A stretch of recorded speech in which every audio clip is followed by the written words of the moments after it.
जय श्री जगन्नाथ पिला माने Suchismita ma'am official YouTube channel को आपण मानक स्वागत।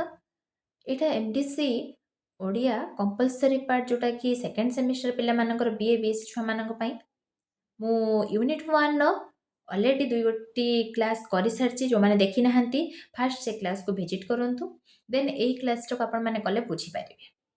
आ जो माने मोर टेलीग्राम ग्रुप रे जॉइन हे नांते से माने ए वीडियो रो डिस्क्रिप्शन बॉक्स रे लिंक प्रोवाइड कर देथिबे आपण माने क्लिक करके जॉइन हे जिवे। आज स्टार्ट करवा नेक्स्ट गोटे क्वेश्चन देखा से यूनिट 1 ने रही तुलनात्मक साहित्य किपरि सांप्रदायिक एकता को वृद्धि करे और विभाजन को कमाई थाए ए विषय आलोचना करवा। जोड़ा कि फास्ट जाना तुलनात्मक साहित्य हूँ विश्व ज्ञानर एक स्वतंत्र अवदान जहाँटा केवल साहित्यिक आलोचना मध्य सीमित न रहीकि सांप्रदायिक एकता वृद्धि करिबारे एवं विभाजन कमाइबारे एक गुरुत्वपूर्ण भूमिका ग्रहण करिथाए।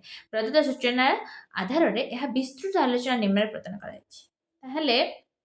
तुलनात्मक साहित्य कौन मु भल भाव बुझे आपण मैंने जो मैंने देखी ना से मैंने फास्ट क्लास ये कहली जे से दुई गोटे क्लास देखु देखिले ये क्लास टाक बुझी पारे ये क्वेश्चन टाक बुझी पारे। आपण मैंने तुलनात्मक साहित्य कौन जानी नथिबे बुझी नथिबे ताहले ये जो क्लासटा आरंभ करेंगे किसी बुझीपारे से ये जो पार्टा आप यूनिट 1 टा जो पाठटा बहुत सारा लिंक रही पाठ गोटे की क्लास मिस करेंगे सब क्लास को कंटिन्यू देखिए देले आपण मैंने भल भाव बुझीपारे।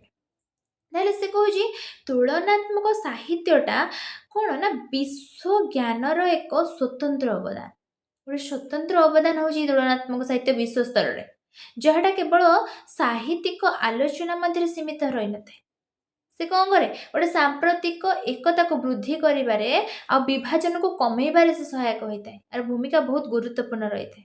बुझेला केमिति आपण माने भाबुथि केमिति सांप्रदायिक एकता को वृद्धि करोची विभाजन को कमौची एइथपई हम माने कहिले जेतेबेले तुलनात्मक साहित्य को आमे देखिबा गोटे भाषा को आउ गोटे भाषा सहित कंपेयर कले गोटे संस्कृति को आउ गोटे संस्कृति सहित कंपेयर कले सेतेबेले कौन है लोकों भितर एकता देखागला एकता हेले सिना आम संस्कृति अलग गोटे भाषार संस्कृति भितर आम तुलना करें आम आम संस्कृति को आहरी डेभलप करें आम सभ्यता को डेभलप करें बुझीपारे सेतेबेले कंपैरिजन आसूची तुलना आसूची साहित्य क्षेत्र में तुलनात्मक देखा दूची सेतेबेले कौन होची सांप्रदायिक एकता को वृद्धि करोची जो विभाजन मनुष्य भितर रही से विभाजन को से कमे दौची बुझीपारे।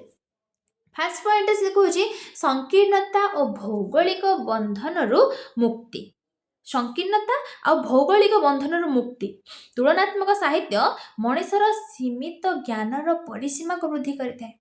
तुलनात्मक साहित्य कौन करे ना मनुष्य मध्य जो सीमित ज्ञान रही है अल्प किसी ज्ञान रही है से कौन कर परिसीमा को से वृद्धि कर दौर केमिति ये मन समस्त क्वेश्चन आसमिति तुलनात्मक साहित्यटा मनुष्य भितर अल्प स्वल्प ज्ञान को तार परिसीमा को वृद्धि कर दौर भल क्वेश्चन जितेबले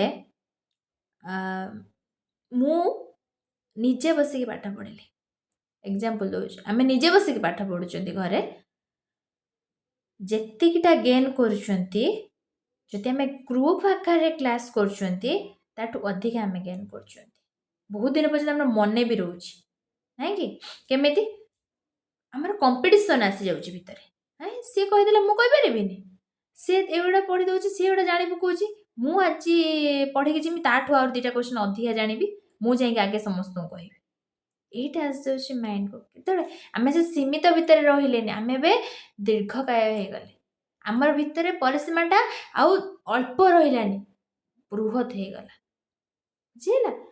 यह भाषागत साहित्यिक और प्रादेशिक बंधन मुक्त करी एक बृहत्तर विश्व चेतना सहित परिचित कराए से केवल भाषागत साहित्यिक और प्रादेशिक बंधन भितर बांधिकी रही न थाए ये सब बंधन को से मुक्त कर दिए मनीषटा ये सब बंधन मुक्त हो जाए मुक्त हो कौन करे ना बृहत्तर विश्व चेतना सहित परिचित हो पारे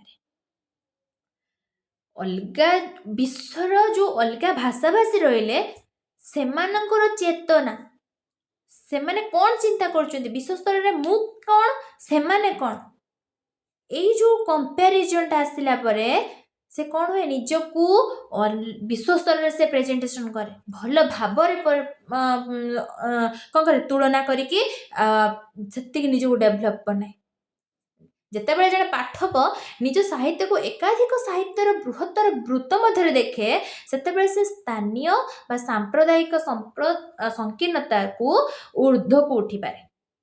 ସେ କହିଛି କ'ଣ, ଜଣେ ଯେତେବେଳେ ଗୋଟେ ପାଠକ ଯେତେବେଳେ ନିଜ ସାହିତ୍ୟକୁ ଏକାଧିକ ସାହିତ୍ୟର ବୃହତ୍ତର ବୃତ୍ତ ମଧ୍ୟରେ ଦେଖେ, ଯେତେବେଳେ ଏକାଧିକ ସାହିତ୍ୟ ରହିଥିବ ନିଜ ସାହିତ୍ୟଟା ସେ କ'ଣ କରୁଛି ଉଚ୍ଚ ଲେବୁଲରେ ଦେଖୁଛି, ସେତେବେଳେ ସେ କ'ଣ କରେ, ସ୍ଥାନୀୟ ବା ସାମ୍ପ୍ରଦାୟିକ ସଂକୀର୍ଣ୍ଣତାରୁ ଊର୍ଦ୍ଧ୍ୱକୁ ଉଠିପାରେ।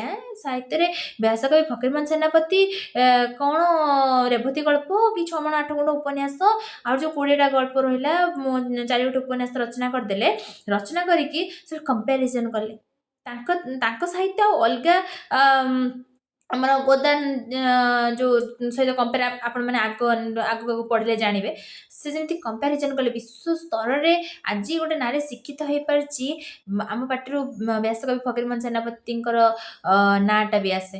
ଆହୁରି ଅନ୍ୟାନ୍ୟ ଅଛନ୍ତି, କବି ହୁଅନ୍ତୁ, ଉପନ୍ୟାସିକ ହୁଅନ୍ତୁ, ଅଛନ୍ତି, କିନ୍ତୁ ବେସିକାଲି ଆମର କ'ଣ, ରେବତୀ ଗଳ୍ପଟା ଘରେ ଘରେ ପରିଚିତ। ଆମେ ସମସ୍ତେ ବ୍ୟାସକବି ଫକୀରମୋହନ ସେନାପତିଙ୍କର ଏଇ କଥାବସ୍ତୁ ପାଇଁ କ'ଣ କଲେ, ଆମେ ଯେତେବେଳେ ଏଇ କଥାବସ୍ତୁକୁ ପଢ଼ୁଛନ୍ତି, ସେତେବେଳେ କ'ଣ, ଯେତେବେଳେ ଆମେ ଦେଖୁଛନ୍ତି ଆମ ସାଥିରେ ଏତେ ଡେଭଲପ୍ କରିଛି, ସେତେବେଳେ ଆମେ ଆଉ ସେ ସଂକୀର୍ଣ୍ଣତା ଭିତରେ ରହିଯାଆନ୍ତିନି। ଆମେ ବି ପଢ଼ିଲା, ଯିଏ ଅଧ୍ୟୟନ କରୁଛି, ଶିକ୍ଷା ଅଧ୍ୟୟନ କରୁଛି, ସିଏ ବି କ'ଣ କରୁଛି ନା ଊର୍ଦ୍ଧ୍ୱକୁ ଉଠି ଯାଉଛି ଭାବନାରେ, ନିଜକୁ ସେଇ ଲେବୁଲରେ ଦେଖିବା ପାଇଁ ଚାହୁଁଛି।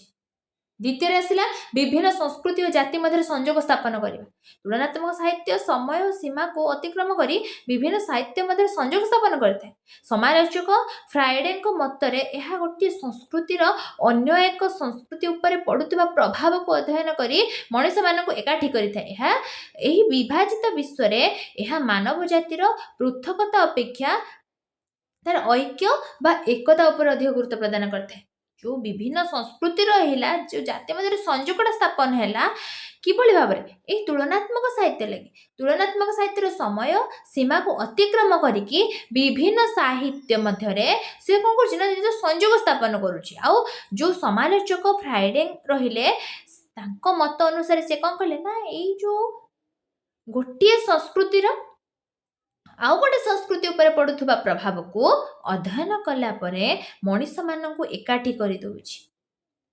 ଆମେ ଦେଖିଲେ ଆମ ଭାଷା ସାହିତ୍ୟରେ କ'ଣ କ'ଣ ଅଛି, ଆଉ ଗୋଟେ ଭାଷା ସାହିତ୍ୟରେ ଆଉ ଗୋଟେ ଭାଷାରେ ଦେଖିଲେ ସେମାନେ କିଭଳି ଭାବରେ, ଆମେ ଗୋଟେ ଛୋଟ ଏକ୍ଜାମ୍ପଲ୍ ମୁଁ ନେବି ଏଠି, ଆମେ ରଜ ସେଲିବ୍ରେସନ୍ କରୁଛନ୍ତି, ରଜ ଦୋଳି, ଆଉ ଗୋଟେ ଅଲଗା ସାହିତ୍ୟରେ ଆମେ ଦେଖିଲେ ସେମାନେ ବି ରଜକୁ କେଉଁଭଳି ଭାବରେ ସେଲିବ୍ରେସନ୍ କରୁଛନ୍ତି। ହେଲା, ଏଇ ଦୁଇଟା ଭିତରେ ଆମେ ଯେତେବେଳେ କମ୍ପାରିଜନ୍ ଦେଖିଲେ, ଆମେ ଆମ ଭାଷାଭାଷୀ ଲୋକ ଆମ ସଂସ୍କୃତି କେଉଁଭଳି ଭାବରେ ସେଲିବ୍ରେସନ୍ ହେଉଛି, ଆଉ ଜଣଙ୍କ ସଂସ୍କୃତି କେଉଁଭଳି ଭାବରେ ସେଲିବ୍ରେସନ୍ ହେଉଛି, ସେମାନେ କିଭଳି ଏକାଠି ରହିକି କିଭଳି ଭାବରେ ଲୋକମାନଙ୍କ ଭିତରେ ଭଲ ପାଇବା, ଏସବୁକୁ ଦେଖିକି ଆମେ ବି ସେ ଜିନିଷକୁ କ'ଣ କଲେ ନା ଆମ ଉପରେ ପ୍ରଭାବ ପକାଇଲା। ନା ଆମେମାନେ ଏଭଳି ଭାବରେ ସେଲିବ୍ରେସନ୍ କରିବା, ସମସ୍ତେ ଏକାଠି ରହିବା, ନୂଆ ଡ୍ରେସ୍ ପିନ୍ଧିବା, ପିଠା ଖାଇବା, ଗୁରୁଜନମାନଙ୍କୁ ସମ୍ମାନ କରିବା, ଏଇ ଯେଉଁ ଜିନିଷଟା ଆସିଲା କି ଆମ ସାହିତ୍ୟରେ ଏଇସବୁ ଜିନିଷ ହେଉଛି, ଅଲଗା ଗୋଟେ ସାହିତ୍ୟରେ ସେସବୁ ଜିନିଷ ନାହିଁ ବୋଲି। ଯେମିତି ଆମେ ନୂଆଖାଇ ଦେଖିବା, ନୂଆଖାଇ କିଭଳି ଭାବରେ ସେଲିବ୍ରେସନ୍ କରନ୍ତି, କି ଅଲଗା ଗୋଟେ କେଉଁ ଭାଷା ସାହିତ୍ୟରେ ଏଇ ନୂଆଖାଇ ପର୍ବଟା କ'ଣ କରେ ନା ପ୍ରଭାବିତ ପକାଏ, ବା ଏଇ ସଂସ୍କୃତିଟା କିଛି କିଛି ଜାତି ମଧ୍ୟରେ ସେ ପ୍ରଭାବିତ ପକାଉଛି। এইটা হচ্ছে কোণ না এই সংস্কৃতিটা যেতে ডেভেলপ করুচি সে কোণ হচ্ছে এই মানব জাতিকে পৃথকতা অপেক্ষা তার ঐক্য বা একতা উপরে অধিক গুরুত্ব প্রদান করুচি। লোককে গোটে বন্ধরে বা গোটে রজ্জুরে বাঁধি রখুচি গোটে জাতিকে, বুঝিপারে। সেতবেলে তুলনাত্মক সাহিত্য প্রবেশ করেছি সমাজ মধ্যে কোণ হচ্ছে একতা দেখা যাচ্ছে। ଲୋକମାନଙ୍କ ଭିତରେ ଗୋଟେ ଭାଷାଭାଷୀ ବା ଗୋଟେ ସଭ୍ୟତା ବା ଗୋଟେ ସଂସ୍କୃତି ଆଉ ଗୋଟେ ସଂସ୍କୃତି ଉପରେ କିଭଳି ଭାବରେ ପ୍ରଭାବିତ ପକାଉଛି, ଏହିସବୁଟା ହେଉଛି ତାର ମୁଖ୍ୟ ଉପାଦାନ। ତାପରେ ଆସିଲା ମାନବୀୟ ମୂଲ୍ୟବୋଧର ଉଦ୍ଘାଟନ। ତୁଳନାତ୍ମକ ଅଧ୍ୟୟନର ମୁଖ୍ୟ ଲକ୍ଷ୍ୟ ହେଉଛି କ'ଣ ନା ମାନବ ଜାତିର ସାର୍ବଜନୀନ ଅନୁଭୂତି ଆଉ ମାନବ ମୂଲ୍ୟର ଉଦ୍ଘାଟନ କରିବା। ତାହେଲେ ତୁଳନାତ୍ମକ ଅଧ୍ୟୟନର ମୁଖ୍ୟ ଲକ୍ଷ୍ୟ କ'ଣ? ନା ମାନବ ଜାତିର ସାର୍ବଜନୀନ ଅନୁଭୂତି ଆଉ ମାନବ ମୂଲ୍ୟର ଉଦ୍ଘାଟନ କରିବା। ବୁଝିହେଲା? ଚାର୍ଲସ ମିସ୍ ଗେଲେଙ୍କ ଅନୁସାରେ ସାହିତ୍ୟ ହେଉଛି ମାନବ ଜାତିର ଏକ ସାଧାରଣ ଆନୁଷ୍ଠାନିକ ପରିପ୍ରକାଶ। ଭିନ୍ନ ଭିନ୍ନ ସାମାଜିକ, ସାଂସ୍କୃତିକ ଓ ଭାଷାଗତ ସ୍ଥିତି ସତ୍ତ୍ୱେ ମଣିଷର ଆବଶ୍ୟକତା ଓ ଆକାଂକ୍ଷା ସମାନ, ଯାହା ତୁଳନାତ୍ମକ ସାହିତ୍ୟ ପ୍ରତିପାଦିତ କରେ। ଭାଷାଗତ ଅନୁସାରେ ଯଦି ବି ଦେଖିବା ତାହେଲେ ମଣିଷର ଆବଶ୍ୟକତା ଓ ଆକାଂକ୍ଷାଟା ସବୁ କ୍ଷେତ୍ରରେ ସମାନ, ଯାହାକୁ এই ତୁଳନାତ୍ମକ ସାହିତ୍ୟ କ'ଣ କରିଛି? ପ୍ରତିପାଦନ କରିଛି, ଲୋକଲୋଚନକୁ ଆଣିଛି। ତାପରେ ଆସିଲା ସାଦୃଶ୍ୟ ଓ ପ୍ରଭାବ ମାଧ୍ୟମରେ ଏକତା ସୃଷ୍ଟି କରିବା। କ'ଣ? ନା ତୁଳନାତ୍ମକ ସାହିତ୍ୟ ବିଭିନ୍ନ ଜାତିର ସଭ୍ୟତା, ସଂସ୍କୃତି, ଧର୍ମଧାରଣା ଏବଂ ଆଚାର ବିଚାରର ପ୍ରଭାବକୁ ବିଚାର କରିବା ସହିତ ମାନବ ଜାତିର ଐକ୍ୟ ପ୍ରସଙ୍ଗକୁ ଆବିଷ୍କାର କରିଥାଏ। ତାହେଲେ এই ତୁଳନାତ୍ମକ ସାହିତ୍ୟ କ'ଣ କରୁଛି? ନା ବିଭିନ୍ନ ଜାତି ମଧ୍ୟରେ ଯେଉଁ ସଭ୍ୟତାଟା ରହିଲା, ସଂସ୍କୃତି ରହିଲା, ଧର୍ମଧାରଣା ରହିଲା, ଆଚାର ବିଚାର ରହିଲା, ଏସବୁକୁ ଧୀରେ ଧୀରେ ପ୍ରଭାବିତ କରିକି ମାନବ ଜାତିର ଐକ୍ୟ ପ୍ରସଙ୍ଗକୁ ଆବିଷ୍କାର କରେ। ମୁଁ କ'ଣ କହିଲି? ଗୋଟେ ପଏଣ୍ଟରେ କହିଥିଲି ଏକତାକୁ ତୁଳନାତ୍ମକ ସାହିତ୍ୟ ଦ୍ୱାରା ପ୍ରବେଶ କରିଛି, ତେଣୁ ଲୋକମାନଙ୍କ ଭିତରେ ଏକତା ସୃଷ୍ଟି କରିଛି। ବୁଝିହେଲା? ବିଭିନ୍ନ ଜାତିର ଆଦର୍ଶ, ଆବେଦନ, ମଣିଷ ପ୍ରବୃତ୍ତି ମଧ୍ୟରେ ଥିବା ସାଦୃଶ୍ୟକୁ ଏହା ଦର୍ଶାଇଥାଏ, ଯାହାଦ୍ୱାରା ସାମ୍ପ୍ରଦାୟିକ ଦୂରତା ହ୍ରାସ ପାଇଥାଏ। ଜଣେ ଆଉ ଜଣଙ୍କ ସହିତ ଯେଉଁ ଦୂରତା ରହିଯାଉଥିଲା, এই ତୁଳନାତ୍ମକ ସାହିତ୍ୟ ପ୍ରବେଶ କଲା ଯେତେବେଳେ ସାହିତ୍ୟ କ୍ଷେତ୍ରରେ, ସେତେବେଳେ କ'ଣ ହେଲା? ନା ଲୋକମାନଙ୍କ ଭିତରେ କ'ଣ କଲା? ଯେଉଁ ଦୂରୀକରଣଟାକୁ ଦୂର କରିଦେଲା, ସବୁ ଏକ ହେଇଗଲେ, ନିଜ ନିଜ ସଭ୍ୟତା, ନିଜ ନିଜ ଆଦର୍ଶ, ନିଜର ସଂସ୍କୃତି, ଧର୍ମଧାରଣା ଏସବୁକୁ ପ୍ରେଜେଣ୍ଟେସନ କରିବା ପାଇଁ। ବୁଝିପାରିଲେ? ତାପରେ ଆସିଲା ଅନୁବାଦ ଓ ଭାଷାଗତ ବ୍ୟବଧାନର ଦୂରୀକରଣ। ମାନେ ଅନୁବାଦ କଳା ହେଉଛି ବା କଳା ଦ୍ୱାରା ଜଣେ ସାଧାରଣ ପାଠକ ଗୋଟିଏ ଭାଷାର ଅନ୍ୟ ଏକ ଭାଷା, ସାହିତ୍ୟ ଓ ସଂସ୍କୃତିକୁ ଜାଣିପାରେ।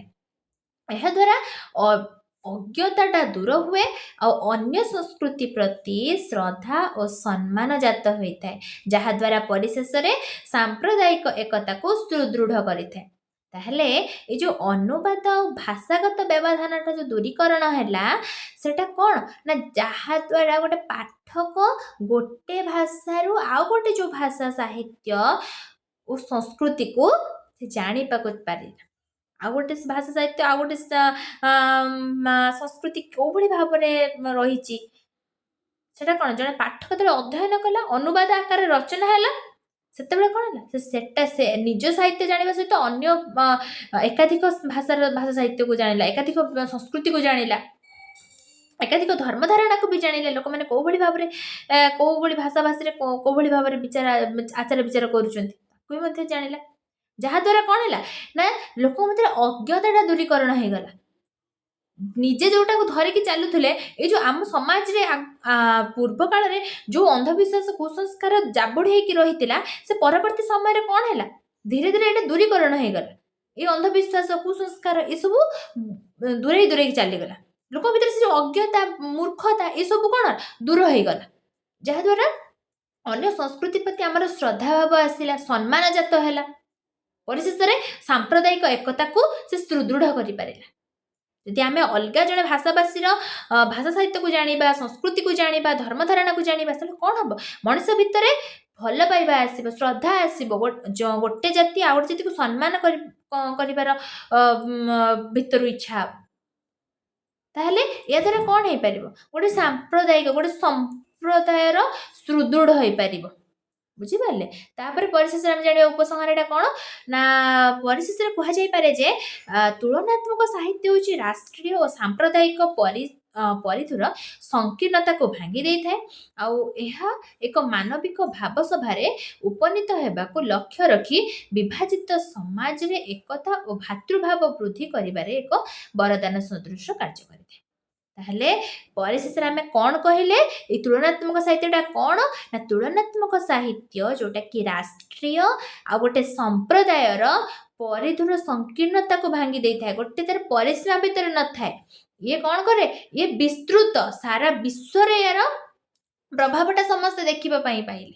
ये कौन सी आबद्ध क्षेत्र भितर सीमित होकर रहिबार नाही। तुलनात्मक साहित्य से मुक्त, बुझिला, विस्तृत से, जोटा कि एक मानविक भाव सभारे उपनीत हेबाकू लक्ष्य रखिकी विभाजित समाज रे एकता और भातृभाव को से वृद्धि करिबार एक वरदान सदृश कार्य करिथे।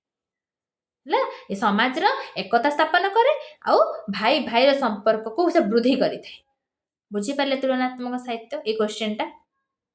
तापर जिबा किपरि भाबरे पश्चिमी साहित्यर प्रभावटा भारतीय साहित्य उपर पड़िछि, निर्दिष्ट लेखक कृति सहित विश्लेषण कर। ताले आमे देखिबा हमर जो पश्चिमी साहित्य माने बंगला साहित्य जोटा हमर बंगला भाषाटा किभଳି भाबरे भारतीय भाषा साहित्य उपर पड़िछि, आउ किछि किछि लेखक आ तांकर कृति सहित से विश्लेषण करछन्ति। फास्ट आनिबा उपक्रमटा सेम रहइबो, जोटा तुलनात्मक साहित्यर अध्ययन मूल लक्ष्य होछि कोन ना गोटे साहित्य सहित अन्य एक बा एकाधिक साहित्यर संपर्क और प्रभाव को आविष्कार करिबा। ता सहित भारतीय साहित्य विशेष करके आधुनिक जुगरे पश्चिमी साहित्यर शैली, रूप और चिंताधारा द्वारा गभीर भावे प्रभावित होइछि। प्रभाव हेउछि साहित्य सृष्टिर एक मूल उपादान, जहाँ अन्य साहित्यर शैली और उपादान को निज साहित्य समन्वित करिबार सहायता करथाय। ताहले आमे जानले कोन ना तुलनात्मक साहित्य। ताहले आमे जानले कोन तुलनात्मक साहित्यटा, जोटा कि तार डेफिनेशन आमे जानिथिले, किंतु ये जो भारतीय भाषा साहित्य रे विशेष करके आधुनिक जुगर जो पश्चिमी साहित्यर शैलीटा, रूपटा आ चिंताधारा एटा कौन है ना गभीर भाव में प्रभाव पकई काहाकू ना भारतीय भाषा परिवार को। आपण मैंने आगु आगु देखले जानबे, जोटा कि गोटे कथा कही ओडिया एक स्वतंत्र भाषा नए, जोटा कि आमर परवर्ती समय रे कलम मुनरे व्यासकवि फकीरमोहन सेनापति हुंतु, आमर स्वभाव कवि गंगाधर मेहर हुंतु, एमाने भाषा विलोपी आंदोलन आरंभ कर देथिले। सेटा भी गोटे बहुत बड़ आम आज आम ओडिया भाषा को पढ़ुचंती, अध्ययन करचंती, सेतिक भी आम ओडिया भाषा कथबार्ता भी करूचंती, सेतिक भी करि पानथा जदि आमर जो स्वभाव कवि गंगाधर मेहर कि व्यासकवि फकीरमोहन सेनापति हुंतु, एमान जदि नथान्ते, राधानाथ राय हुंतु, जदि एमाने नथान्ते ताहले आमे आज ओडिया भाषा रे कथबार्ता करिबा, ओडिया भाषा को अध्ययन करिबा, ये सब किछि भी आमे करि पानथांदा। ओडिया गोटे आउ गोटे भाषा सहित चापी हेकि रहि जाइथांता। सेटा को भली भाबरे किमिति हमर भाषा साहित्य को प्रभावित करछि सेटा भी देखिबा, जोटा कि प्रभाव हेउछि साहित्य सृष्टि एक मूल उपादान। मूल जोटा सेकेंड क्लास आप करिछि, आपण माने निहात सेटा को देखंतु प्रभावटा को भली भाबरे तुलनात्मक साहित्य क्षेत्र रे गोटे मुख्य उपादान भाबरे से रहिछि, तार काय विस्तार करछि सेटा को देखिबा, जोटा कि जहा द्वारा अन्य साहित्यर शैली आ उपादान को निज साहित्य समन्वित करिबारे सहायता करिଥାଏ। पश्चिमी साहित्यर प्रभाव और निर्दिष्ट लेखक और कृति विश्लेषण कर, जोटा कि फकीरमोहन सेनापति, जोटा पाश्चात्य उपन्यास तांकर देखिबा। ओडिया साहित्य रे व्यासकवि फकीरमोहन सेनापतिଙ୍କର उपन्यास गुडी को पश्चिमी साहित्यिकଙ୍କ कृति सहित तुलना करा जाइछि। आमे आगु पढ़िले जानिबा सेटा। मु एबे से गोडा कहबिनी, खाली तांका विषय रे कहि जिबि से गोडा कोन कोन रचना करथिले व्यासकवि फकीरमोहन सेनापति। आ आपण मानको जदि अधिका किछि कविଙ୍କ विषय जानिबार अछि तो मते निहाती कमेंट सेक्शन में कहबे, तो मु प्रति कविଙ୍କର उपरे गोटे गोटे नै कि आसीबी क्लास, जहाटा जति कि हेई परिबो मो द्वारा मु आपण मानको सियोर जणेबी। तापरे जानिबा विशेष करी तांकर उपन्यासर शैली और सामाजिक चित्रायन को अमेरिकार विशिष्ट लेखक जे नाथानिएल हॉथर्न एवं टॉमस हार्डिंग उपन्यास सहित तुलना करा जाई तुलनात्मक अध्ययन करा जाई था। यह दर्शाए जे सामाजिक वास्तवता और मानवीय संपर्क रे विश्लेषण क्षेत्र में पाश्चात्य साहित्य प्रभाव भारतीय उपन्यास साहित्य को समृद्धि करि पाछि। किभଳି भाबरे भारतीय साहित्य को व्यासकवि फकीरमोहन सेनापतिଙ୍କର जो रचना गुड़िक रहिला, से समाज रो जो वास्तव चित्र को आनी कि लोकलोचन को आनी समाज कुसंस्कार अंधविश्वास ए सब को दूरीकरण करने आ समाज निछक प्रतिछवि को से लेखनी मन रे स्थान देइछथि, जहा द्वारा आमर जो साहित्यटा आम भाषाटा कौन है समृद्धि हो पारि। आज गोटे नारी शिक्षित हो गोटे पुरुष प्राधान्य समाज रे निजर काया विस्तार कर ऊर्ध्व को जाई पारि, को भली भाबरे से कलम मन रे ଯଦି ସେମାନେ ନଥାନ୍ତେ ହୁଏତ ଆମେମାନେ ଆଜି ଯେଉଁଭଳି ଭାବରେ ଆଜି ଏଇଠି ଯେଉଁ ସ୍ଥାନରେ ଆମେମାନେ ବର୍ତ୍ତମାନ ଅଛନ୍ତି, ଗୋଟେ ନାରୀ ହଉ କି ଗୋଟେ ପୁରୁଷ ହଉ କି ସମାଜର ଏଇ ଯେଉଁ ଅନ୍ଧବିଶ୍ୱାସ କୁସଂସ୍କାର ଏଇ ସବୁ ଗୁଡ଼ାକ ଦୂରୀକରଣ ହେଇଛି କେବଳ ସେଇମାନେ ହିଁ ନଥିଲେ। ତ ଆଗଧାଡ଼ିରେ ଯଦି ସେମାନେ ନଥାନ୍ତେ ତାହେଲେ ଆମେମାନେ ବି ଏ ଜାଗାରେ ତିଷ୍ଠି ନଥାନ୍ତେ। ତାପରେ ଆସିଲା ମଧୁସୂଦନ ରାଓ ଓ ରହସ୍ୟବାଦୀ କବିତା ତାଙ୍କର, ଯେଉଁଟାକି ଭକ୍ତ କବି ମଧୁସୂଦନ ରାଓଙ୍କର କବିତାରେ ପଶ୍ଚିମୀ ରହସ୍ୟବାଦୀ ଚିନ୍ତାଧାରାର ପ୍ରଭାବ ପରିଲକ୍ଷିତ ହୋଇଥାଏ। ତାଙ୍କ କବିତାକୁ ବିଦେଶୀ ରହସ୍ୟବାଦୀ ଓ କବିତା ବା ଆଧିଭୌତିକ କବିଙ୍କ ସହିତ ତୁଳନା କରିବା ଦ୍ୱାରା ଏହି ସୂକ୍ଷ୍ମ ଭାବାଗତ ସାଦୃଶ୍ୟ ଓ ପ୍ରଭାବ ସ୍ପଷ୍ଟ ହୋଇଥାଏ। ଇଏ ବି ଜଣେ କବି ଯିଏକି ତାଙ୍କର ଭକ୍ତ କବି ଭାବରେ ଉଭା ହୋଇଛନ୍ତି ଆଉ ପଶ୍ଚିମୀ ରହସ୍ୟବାଦୀ ଚିନ୍ତାଧାରାକୁ ଏଟା ପ୍ରଭାବ ପକେଇଛି, ଯେଉଁଟାକି ଆମ ଭାଷା ସାହିତ୍ୟ। ଆଉ ତାଙ୍କ କବିତାଟା ବିଦେଶରେ ମଧ୍ୟ ରହସ୍ୟବାଦୀ କବିତା ବା ଆଧିଭୌତିକ କବିତା ସହିତ ଆଧିଭୌତିକ କବିଙ୍କ ସହିତ ତୁଳନା କରାଯାଇଛି। ଆଉ ଏଇଟା ଗୋଟେ ସୂକ୍ଷ୍ମ ଭାବାଗତ ସାଦୃଶ୍ୟ ଓ ପ୍ରଭାବ ସ୍ପଷ୍ଟ ହୋଇଥାଏ। ବୁଝିପାରିଲେ? ତାପରେ ସାହିତ୍ୟର ଆଙ୍ଗିକ ଓ ଆତ୍ମିକ ପ୍ରଭାବ। ମୁଁ ସାହିତ୍ୟର ଆଙ୍ଗିକ ପାଶ୍ଚାତ୍ୟ ସାହିତ୍ୟ ଆଉ ପାଶ୍ଚାତ୍ୟ ସାହିତ୍ୟର ଆଙ୍ଗିକ ଆତ୍ମିକ କ'ଣ ଏଇଟା ଗୋଟେ ମୁଁ ସେପାରେଟ୍ କ୍ଲାସ୍ ନେଇକି ଆସିବି। ଯଦି ଆପଣମାନଙ୍କର ଜାଣିବାର ଥିବ ମୋତେ କମେଣ୍ଟ କରିବେ ତ ନିହାତି ଆଣିବି, ନ ଜାଣିବାର ଯଦି ଇଚ୍ଛା ଥିବ ତାହେଲେ ଆଣିବିନି, ଏକ୍ସଟ୍ରା କ୍ଲାସ୍ କରିବେନି।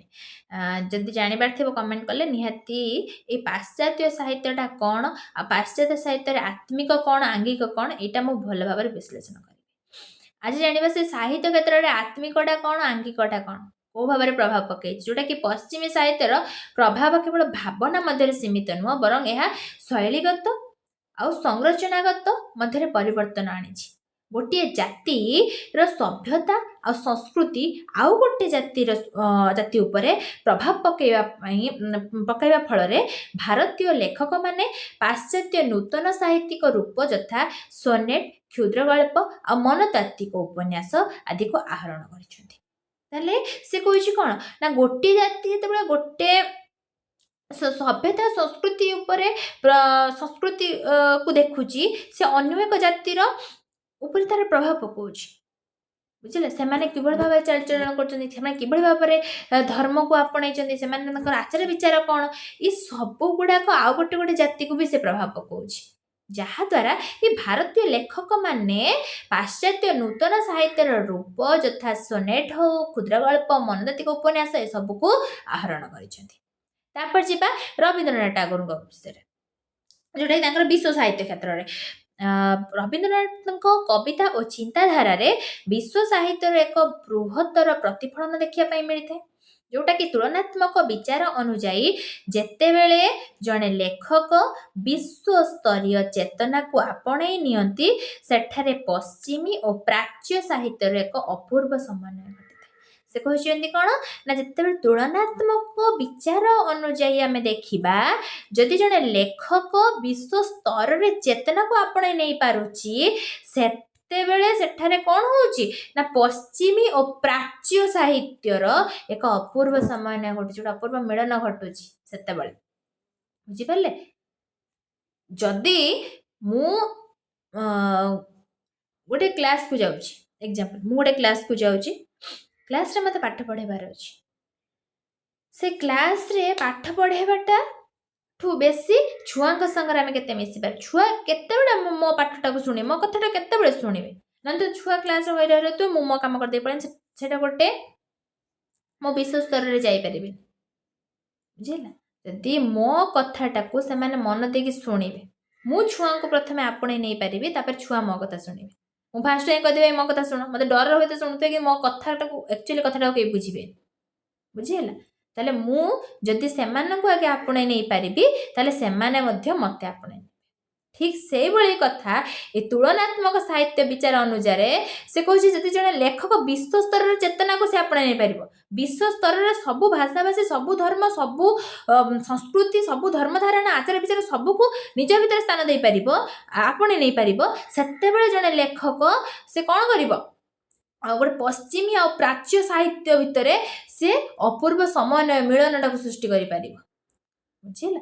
ପ୍ରଭାବ ପ୍ରକୃତି, ଆହରଣ ଓ ଆତ୍ମୀକରଣ। प्रभावर प्रकृतिटा कौन होची फास्ट देछि आहरण और आत्मीकरण। आहरण कौन भारतीय कवि और लेखक माने पाश्चात्य साहित्य विषय वस्तु और शैली आहरण करने सहित ताहाकू निजर सांस्कृतिक परिवेश अनुजाई आत्मसात करिसेंति। जो भारतीय कवि माने रहिले बा लेखक माने रहिले से माने पाश्चात्य साहित्य बहुत पुराना विषय वस्तु को आनिकी ता भीतर शैली को निज भितरे आहरण करने सहित ताकू कौन करे ना निजर सामाजिक सांस्कृतिक परिवेश अनुजाई आत्मसात करते सेतबेले से माने सेही भली भाବରେ विश्लेषण करती कथा वस्तु। अनुवाद अनुवाद तो आपण समझ जानते अनुवाद माध्यम पाश्चात्यर श्रेष्ठ कृति गुड़िक भारतीय पाठक और लेखकों निकट में पहुँची पारी जहा फल नूतन साहित्यर चेतनाटा घटी। अनुवाद जदि आम न जाना अलग गोटे भाषाभाषी को न बुझा ताहले ये जो पाश्चात्य कथा वस्तु गुड़ाक रहा पुराना दिन कथा वस्तु गुड़ाक रहा कौन सब रचना करा से समय चालीचलन किभली लोक मान भितर लोक मैंने धर्मगत भाव थिला कि नहीं सब विषय जो भारतीय पाठक और लेखक निकट में पहुँची पारी केवल ये अनुवाद माध्यम जहाँटा जहाँ फल कौन हुए ना नूतन गोटे साहित्य सृष्टि करबा नूतन गोटे साहित्य चेतनाटार विकास घटी जाउछि बुझिपारे। परिशेष कौच पश्चिमी साहित्य उपसंहार हेडिंग देवे सब जहाँ जहाँ पॉइंट्स देछि से को माइंडफुली मन रखु पॉइंट्स देकी लेखिक आसबे एग्जाम रे भल मार्क उठिबो।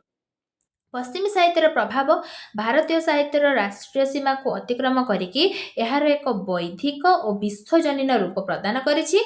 फकीर मोहनठू आरंभ करिकी मधुसूदन राव पर्यंत विभिन्न लेखकों कृति रे एही प्रभावटा स्पष्ट भाव में प्रमाणित हो पारिछि। यही जो तुलनात्मक अध्ययन दर्शाए जे कौन ना मानवीय अनुभूति और साहित्यिक चेतनाटा सर्वदा एक वो अभिन्न। ताहले तुलनात्मक साहित्य कौन कला ना प्रति लेखकों कृति को से प्रभाव पकड़ स्पष्ट प्रमाणित कर देला आउ कहला जे मानवीय जो अनुभूतिटा रहिला जो साहित्यर साहित्यिक चेतनाटा से सब बेले कौन कला ना गोटे रजुरे गोटे जाति को बा गोटे भाषा को गोटे संस्कृति को गोटे सभ्यता को बांधिकी रखिला। से कहला माने से माने होचुंदी गोटे जाति बा गोटे सभ्यता गोटे संस्कृति एक माने अलग नुहंती एमाने होचुंदी एक बुझिपारे। क्वेश्चन सरी गला। जदि मो भिडियोटी आपण मानको भल लागु थाए ताले लाइक करिवे शेयर करिवे सब्सक्राइब करिवे बिल्कुल भूलिए। रहउची जय श्री जगन्नाथ।